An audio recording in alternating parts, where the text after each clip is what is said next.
To the FCA Lunch and Learn webinar.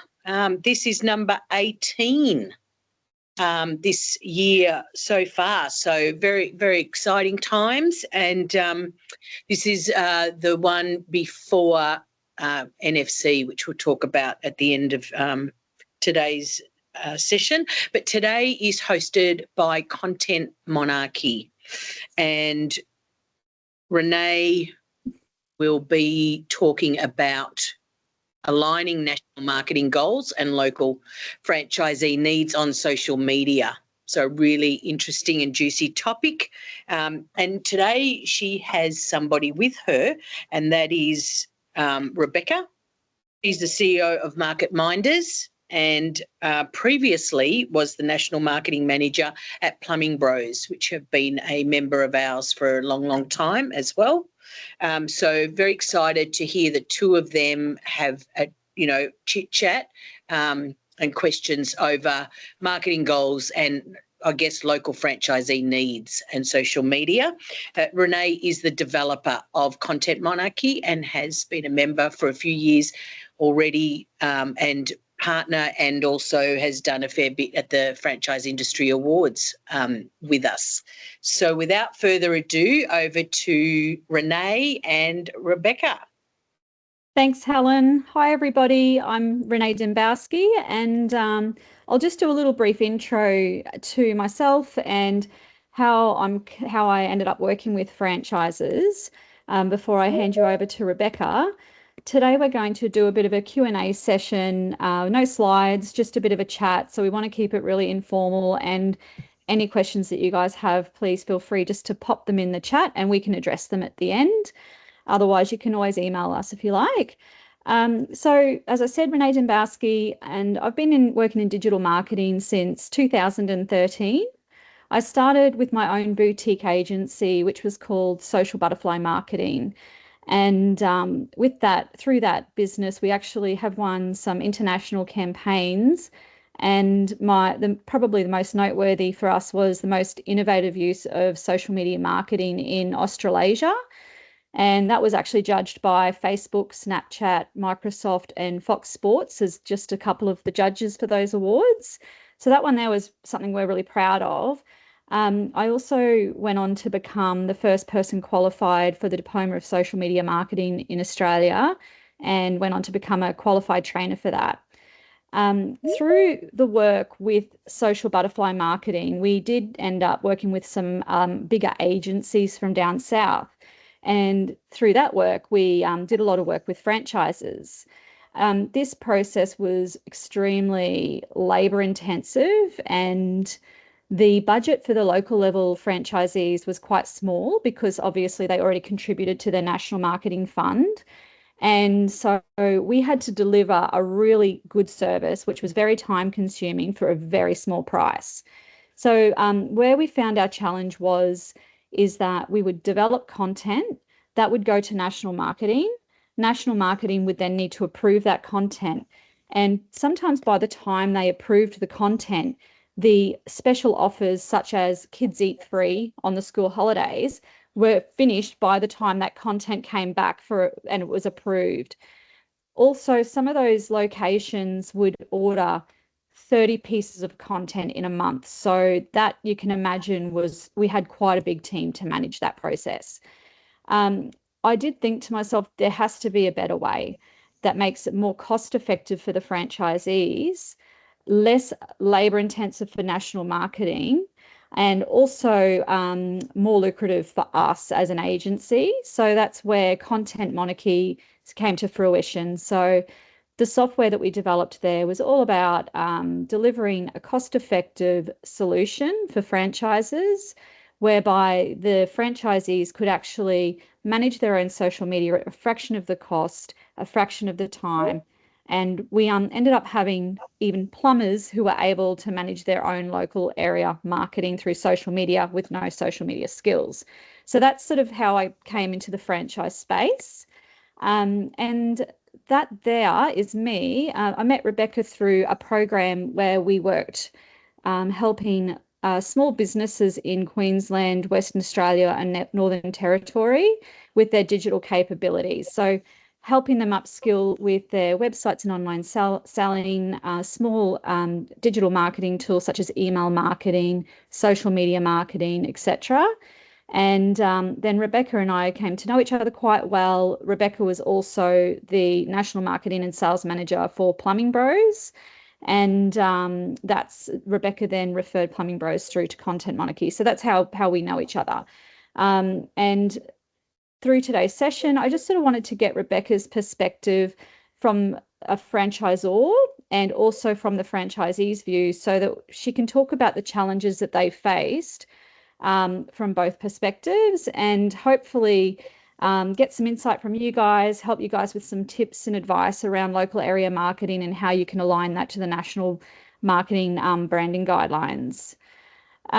So common mistakes that can impact brand trust or even lead to legal issues are things like digital marketing that goes out with pricing errors, non-compliant health claims, and poor quality images and assets or artwork. So I'm sure we've all seen, franchisees or even small businesses who have attempted to use Canva for their marketing, and it just does not align with national brand guidelines. That's what this is all about. So Beck, I'll hand it over to you for a little bit just to do an intro, and then I'll come up, I'll ask you some questions. Sounds good. Thanks, Renee. Just quickly, as Renee said, my name's Rebecca. I used to be the National Marketing and Sales Manager for Plumbing Bros. I was in that role for about 2 years before I took maternity leave and then decided that I wanted to start my own marketing consultancy. So now I work with some franchisees and mostly small businesses just around marketing strategy. I've been in the industry for over a decade now and have worked primarily with small businesses. So I've sort of seen the struggle that small businesses and franchises have when it comes to social media, local area marketing, and just generally finding the time to prioritise these kind of marketing tactics when it's really hard to see them delivering leads immediately. That's just not something that happens. So this topic is something that I've got a lot of experience with and look forward to the chat. Thank you. So I thought I'd kick off with just a couple of examples of how, content that goes out that doesn't represent the brand in the right way. I've spoken to a few franchises, and these are some of the things that we've seen. So one example would be insensitive content in the NDIS space. So people who might use a pun in a way that it doesn't come across as very sensitive. So poking fun at disability was meant to be humorous, however, certainly didn't come across as that way. A hospitality franchise where the franchisees commonly misspelt the word bowls as bowels. So we've got delicious bowels. Another example would be not replacing. So, in franchises, often they will give the franchisees Word documents and Dropbox files with imagery and text, and it might say your location here, but they don't actually replace the placeholder text. So it's got all the placeholder text in there.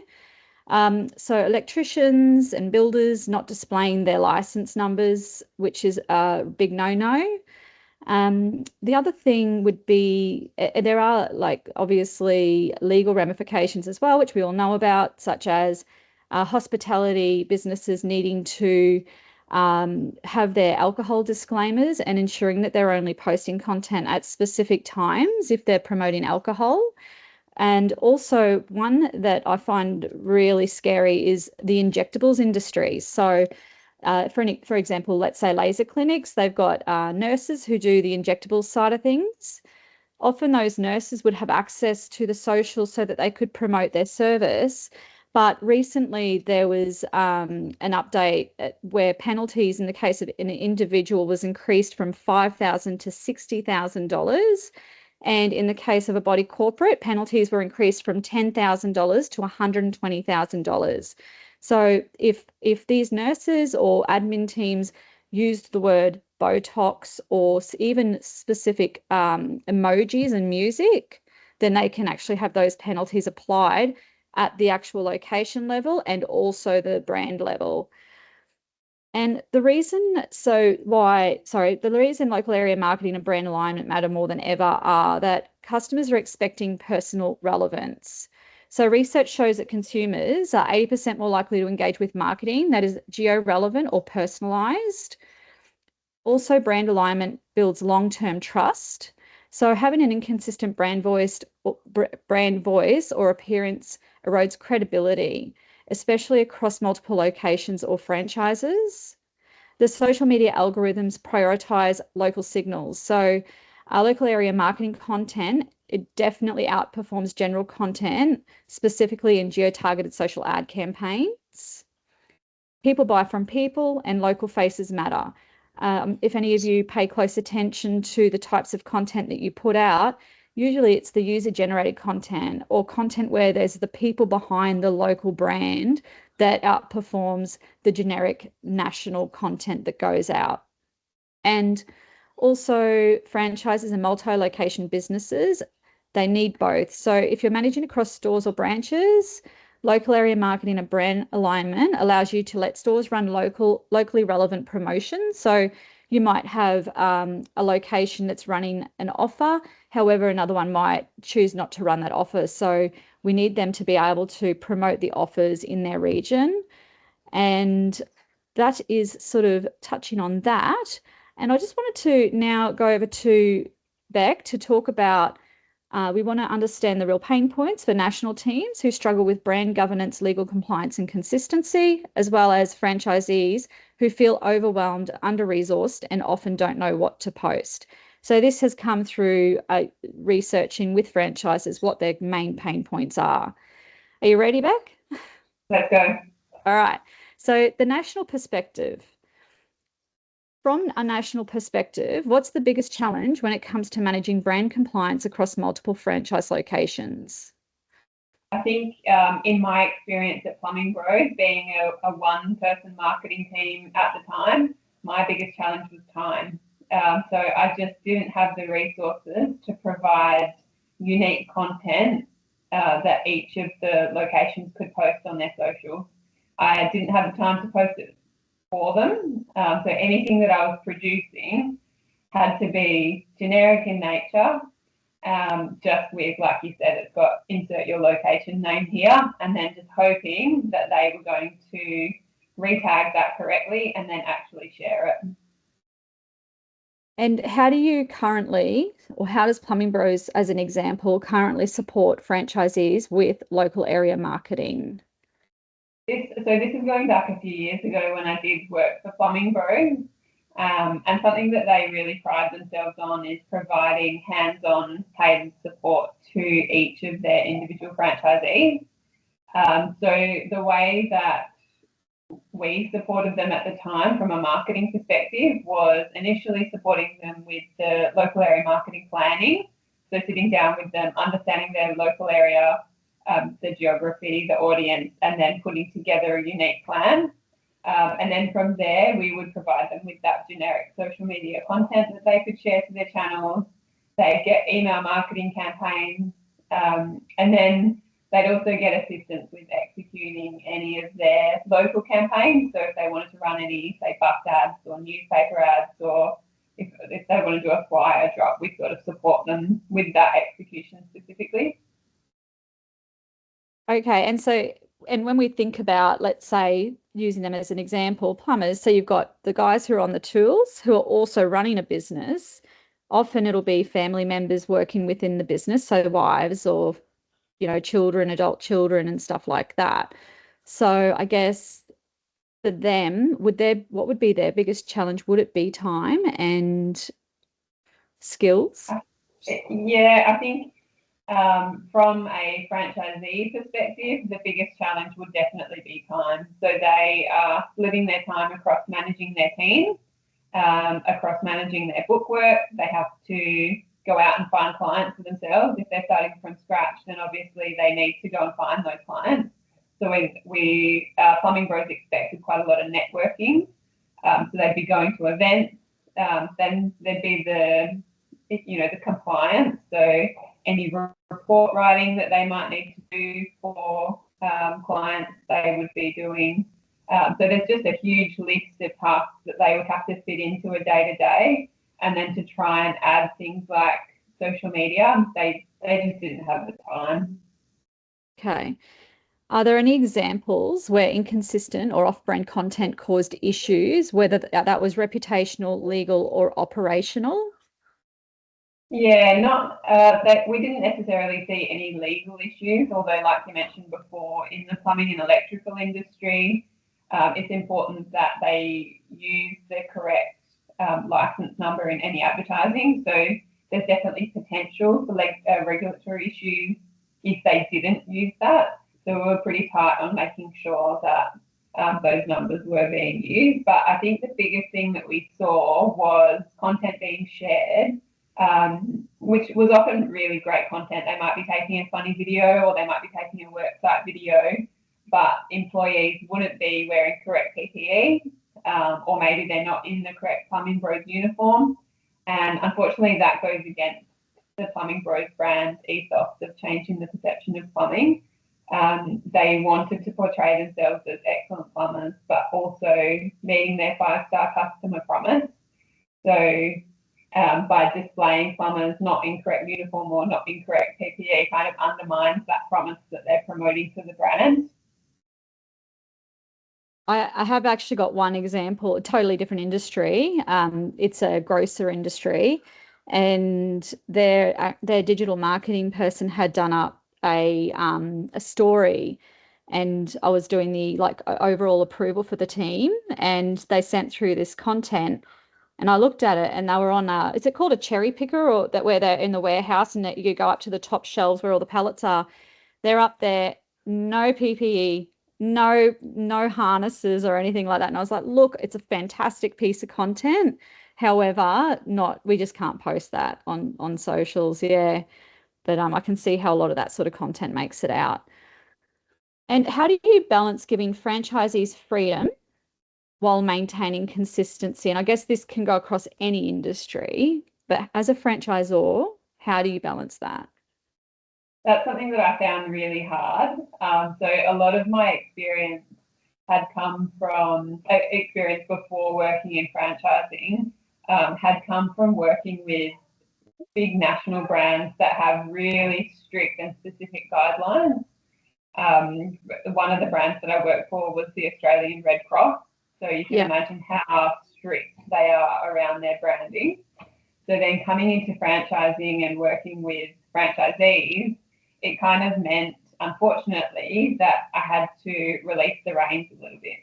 So if the content that went up was legally compliant, it was mostly brand compliant, and it was sort of, if it was achieving some good engagement, then we'd let it fly under the radar.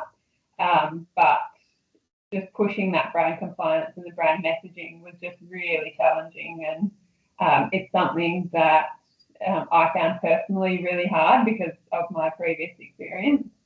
Yeah. And what was so for tools and strategies, like prior to Content Monarchy, like had you looked at other solutions that are available to manage social content at scale? Yeah, so before landing with Content Monarchy, there was a couple of other solutions that I looked at. I'd say they were similar, but they definitely weren't as comprehensive. So there was one which was run by a national printing company, so they do print media. Yep. So they had a tool where the national team could just upload all of the content. And then basically the local teams would just be able to grab that, and then they would still have to upload it to their own social media. They still have to tailor the copy to their own local teams. It certainly wouldn't be tagged. They wouldn't have any of the hashtags applied. So that was one of the options that we did consider. We do, like you said before, we use Dropbox and we use Word docs. We use email. So we tried a lot of those sort of file sharing tools, if you like, where the JPEGs would be available and then the copy would be in a separate document. Okay. And sorry, this is a bit of a question to the side. Did you guys ever try user-generated content from customers? We did, yeah. So we ran a few campaigns on social media trying to get user-generated content. Unfortunately, what I found was, so I had access to all of the Facebook and Instagram accounts, but I shared content only to the national account. And so the audience for that was around their flagship location, which was Perth. Mm-hmm. So we would typically only get user-generated content from Perth, and sharing that in Brisbane or sharing that in Hobart, it's completely irrelevant. So that was the challenge that I had. Okay, thank you. Is there anything else that you would add from the national perspective that would be worth noting or that other people might resonate with? Yeah, look, I think from some of the other franchise events that I went to, speaking to other franchisor marketers and marketing teams, they all had really similar feedback, and that's that their team was quite small, but the expectations and the resourcing required to supply content and to supply campaigns to the franchisees, but then also balancing that with their other internal strategic responsibilities, it just meant that all of the teams were just really stretched quite thin. So things like unique social media, it couldn't become a high enough priority. Yeah. Did you guys ever have, as part of the agreement, did you have KPIs set for the franchisees with the amount of posts that they need to do each week or month? Yeah, there was. And it's going back a few years ago, so I can't remember exactly, but I'm pretty sure it was at least 3 posts per week to their social media channel. So that could have been branded content, it could have been local generated content. They just had to post to their social. And was that something they were usually resistant to, like a bit of like, oh gosh, how am I going to do this? Or okay. Yeah, absolutely. It was, where am I going to find the time? Where am I going to get the content? I don't want to post your national content because it's exactly the same as what all of the other franchisees are posting, and it's not relevant to my local area. Okay, thank you.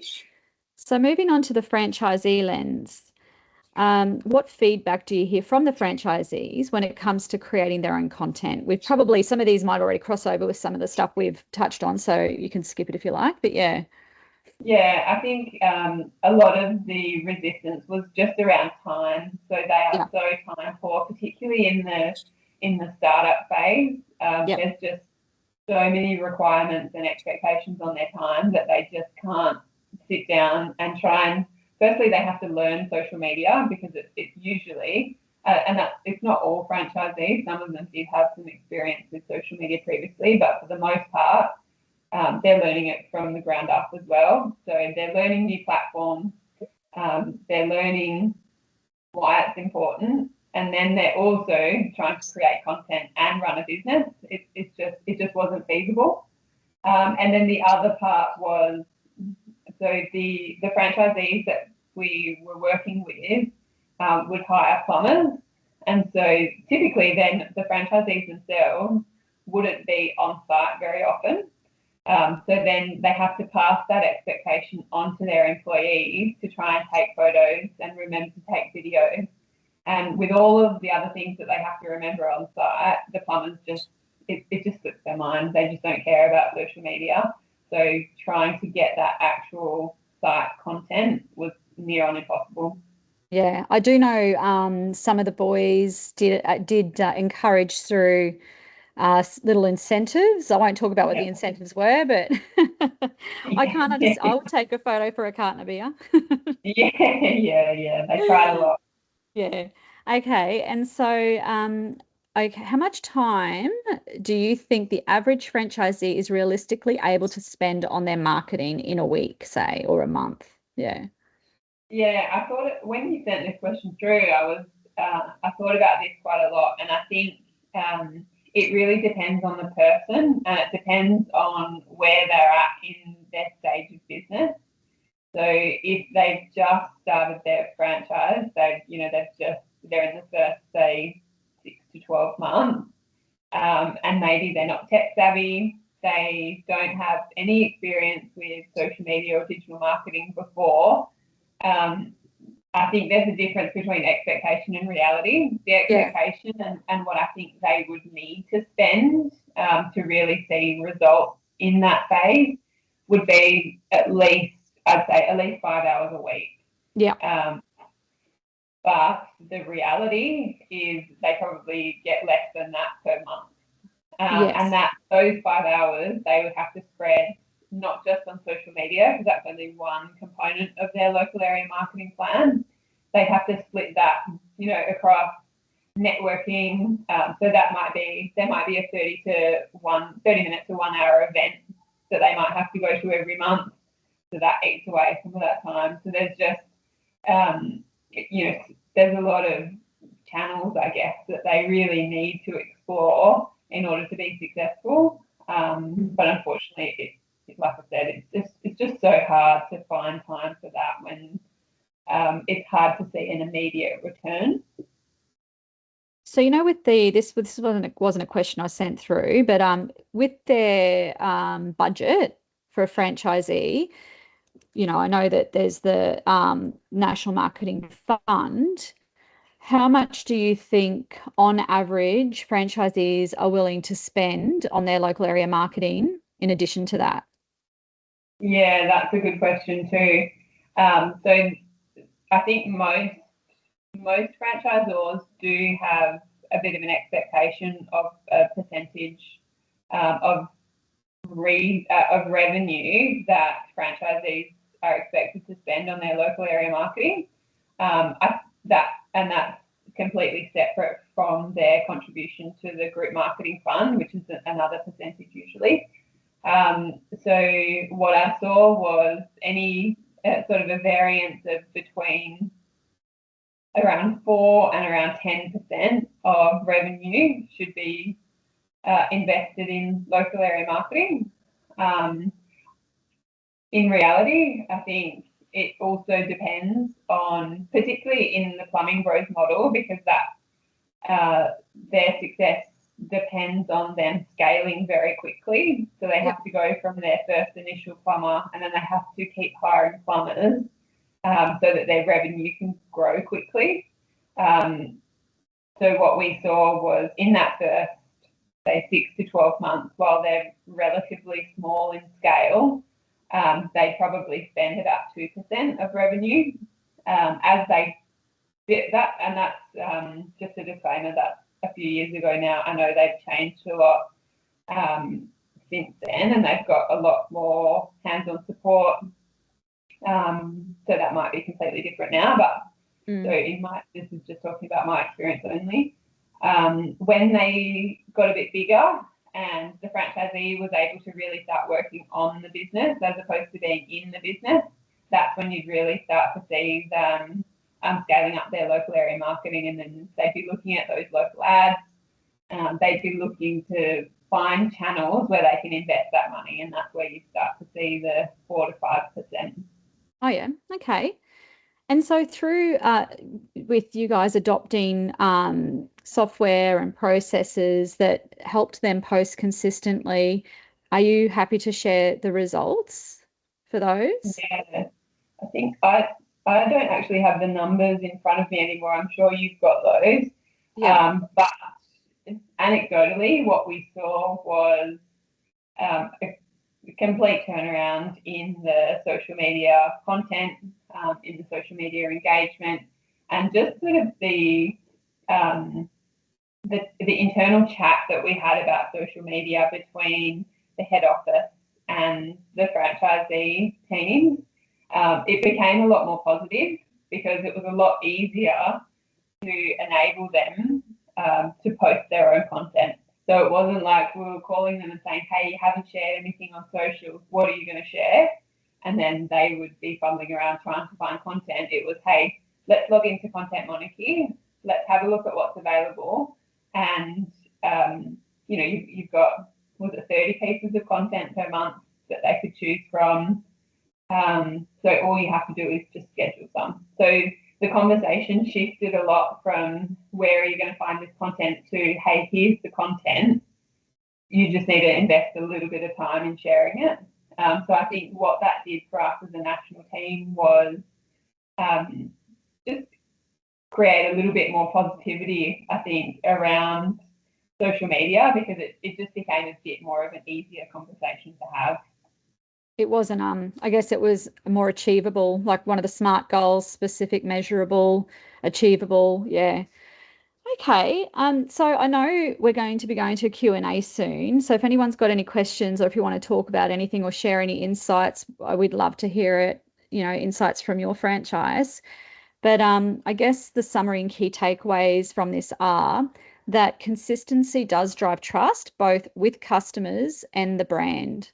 So with some of the stats that we can share is that by making it something that's more manageable for franchisees through either automated software, systems, processes, we saw a 3,981% increased posting frequency at a local level. That then drove a 303,000% increased engagement and 960% increase in website visits and phone calls. And that was within 3 months of posting consistently to Facebook, Instagram, and Google Business. And a lot of people don't even know they can post to their Google Business listings for a start, but posting at least just once a week to their Google Business listing can significantly increase website visits and phone calls.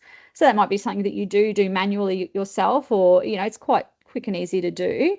It's just having the content to do that. But that there is something that I would definitely be encouraging my franchisees to invest in, especially bricks and mortar businesses. Also, franchisees want support, not more complexity from what we've heard. Tools that simplify and guide content creation do improve engagement and reduce risk. So there are, like Rebecca said, there's a lot of tools out there available, and obviously with tech, you know, moving so fast, there's always new ones popping up as well. When content is easy and aligned, everyone in the franchise wins. Empowering admin or reception staff, even those without marketing experience, to manage social media effectively reduces reliance on costly external agencies. Obviously, that comes with risk with regards to ensuring that they have the right content to post and knowing how to use the social platforms if they're doing it manually. And cost-effective, scalable solutions for local area marketing give franchisors peace of mind while saving franchisees time and money. So that's it in a nutshell. But I just want to say thank you so much, Rebecca, for taking the time out to do this with us today and answer some questions. I really appreciate it. And I'll hand you back to Helen because we've got 10 minutes for Q&A. Mm-hmm. Perfect. Thank you very much. We do have a question. Yep. From Rob Cameron. Rebecca, what was the best way you found to get the plumbers on board in doing their social media? Wet Seal is all waterproofing tradies, and we have various levels of age, background and drive with this. Yeah, great question, Robert, and that's a really tricky one. Like Renee alluded to, one thing that we did try was some internal incentives. So what we found was the plumbers and electricians that we were working with at Plumbing Bros were very competitive. So we made it a bit of a competition. So which plumber could share the best piece of content each month, and the best piece that might be subjective. So it might be the piece that gets the most number of likes. It could be just the piece that the national marketing team used. So we kind of kept the rules quite broad. And then the winner of that would get some sort of incentive. But yeah, it's pretty tricky. I think my biggest piece of advice is just keep educating them. So keep trying to get them to understand why it's important. And to do that, you have to put it in in language and in ways that they understand and that are relevant to them. So it might be just saying, look, we're a bit light on with jobs this week, and from social media, we can attract, you know, an extra 10 jobs per week or per month, whatever your numbers might look like. So if you can help us with social media content, that's how we continue to grow the business. That's how we continue to hire more staff and just put it in terms that are relevant to their position within the business. Thank you. Thanks, Rob. And I'll Any just pop a question in there. I was going to ask, does anyone in here have any additional challenges that they face in their franchise that they're willing to share? And also if they have any strategies that they've implemented to overcome those challenges? No one's willing to share.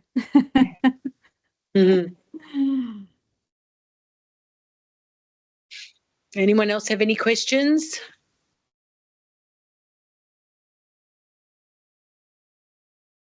I have one here. Obviously, the national marketing teams, you know, can develop content for the network. Renee, question for you is, how do you help out, or can you help out? Yes. So with the software that we've got, we have had franchises who engage us to develop the content, and that gets approved by National, and then it's made available to the network. That's more expensive because you're relying on our team to develop that content. So it's a time for money situation. However, the software now has the feature where national marketing teams can just log in themselves. They can populate content and it's immediately available to their network. So the network can log in at any time, have a look at special offers. It could be services, it could be products, and even special dates for observance. So as an example, if you are in the disability space, it could be Spinal Bifida Day, or it could be, you know, one of those special dates for observance. And through that, they're able to create mini campaigns that tap into those special dates for observance using their hashtags, which gets them more visibility. Special dates, like if you're a Mexican restaurant, World Margarita Day. So they might be able to pop up a promotion, which is World Margarita Day. It might have a recipe, or pop into the restaurant and try one for yourself, you know, and do a margarita special. There's fitness is another big one as well. So there's lots of special dates for observance there. So through this, the national marketing team can create it and make it available immediately. And that's quite cost effective then, because they're using their own resources, but then the network can access the content and post. They can post about a month worth of content in 20 minutes. We've figured it out. Yeah. I think, Renee, just to build on that as well, what we found in using Content Monarchy, the big difference between Content Monarchy and some of the other platforms was that it links directly to the social media pages. So they don't need to download the content first and then upload it to a separate scheduler. They just log into Content Monarchy, the content's there, and then they just they could literally just click share or schedule and post it directly to the social media channels they have integrated. So it just makes it a lot easier for them to manage. One area that I probably do see most franchisees or most businesses, any business online, lets down their digital marketing, and it's probably where the gold is with regards to organic reach and engagement. And that is, whilst even if they are posting, they're not actively doing their community management. And that there is, the more active you are in your community management, the less you have to spend on boosting or paying for content to reach news feeds. And so we have a bit of a checklist that we go through for all of our clients. And this is, anyone can do it if they're managing their own social media, but it has to be done every day. And that is, invite your post likes to like your page, respond to all comments, and always tag the original commenter's name in your reply. The other one would be to always thank people who share your content, tagging their name in that reply. Looking for people who've checked in and reusing that content as user-generated content on your own page.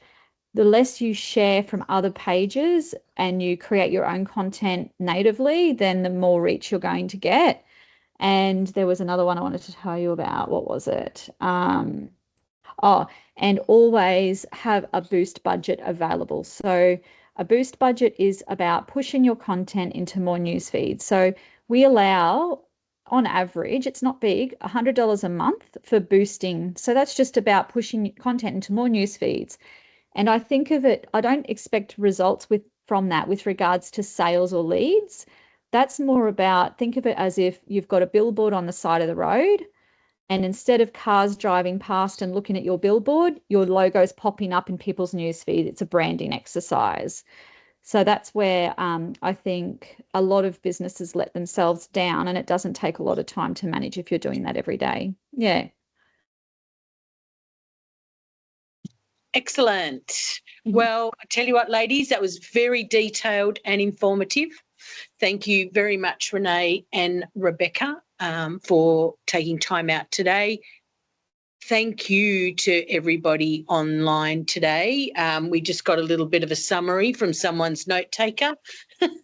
Thank you very much in that. And thank you again to Renee, for hosting today. Content Monarchy has always supported franchising in the FCA. And so I thought we would end today with NFC. Thanks, Georgia. So not long to go, everyone. I know quite a few of you on today are already coming to NFC, so very, very exciting. It's not this weekend, it's next weekend. Can you believe it? It does come very quickly every year, but certainly we're at good numbers.